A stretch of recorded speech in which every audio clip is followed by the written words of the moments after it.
পুনৰবাৰ স্বাগতম জনাইছোঁ অন্য এটা মিনি ব্লগলৈ। আজি গৈ আছোঁ চন্দ্ৰপুৰলৈ, মানে ভণ্টিক লগ কৰিবলৈ গৈ আছোঁ। বহুত দিনেই হ'ল তাইক লগ নোপোৱা, গতিকে আজি তাই কলেজলৈ গৈ হোষ্টেলতে লগ কৰি আহিম বুলি ভাবিছোঁ। আৰু ৰাস্তাৰে গৈ থাকোঁতে এই সেউজীয়াবোৰ উপভোগ কৰি গৈ আছোঁ আৰু আপোনালোককো কেপচাৰ কৰি দেখুৱাই দিছোঁ। পিছে আমাৰ অকণমান আন্ধাৰে হৈ গৈছিল গৈ পাওঁতে আৰু ফাইনেলি আমি পালোগৈ তাই হোষ্টেল ৰুম, মানে কলেজ পালোগৈ। কলেজৰ কেম্পাছতে যিহেতু হোষ্টেল আছে, প্ৰথমতে পাৰ্মিশ্যন ল'লোঁ, তাৰপাছত সোমাই গ'লোঁ।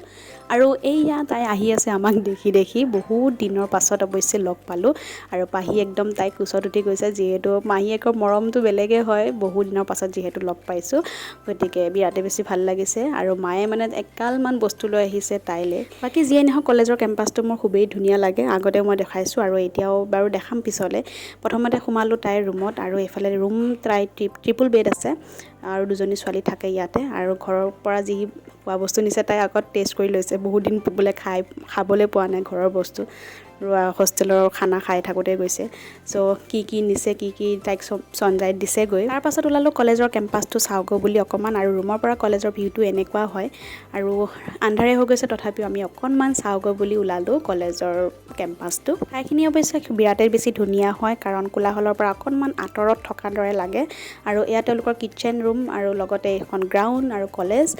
তেওঁলোকে ৰাতিপুৱা গধূলি প্ৰেক্টিছ কৰে। এনেকৈ গোটেইখিনি চাই মেলি তাইক বাই বাই দি আমি ঘৰলৈ বুলি গুচি আহিলোঁ। আৰু বহুত বেছিছোঁ দেৰিয়ে হৈ গ'ল, আন্ধাৰে হৈ গ'ল।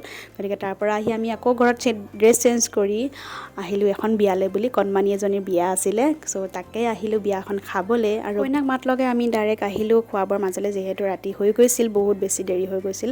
চ' আজিৰ ভিডিঅ'টো মই ইমানখিনিতে সামৰি দিছোঁ। নেক্সট মিনি ব্লগত আকৌ লগ পাম, তেন্তে আজিলৈ বাই বাই।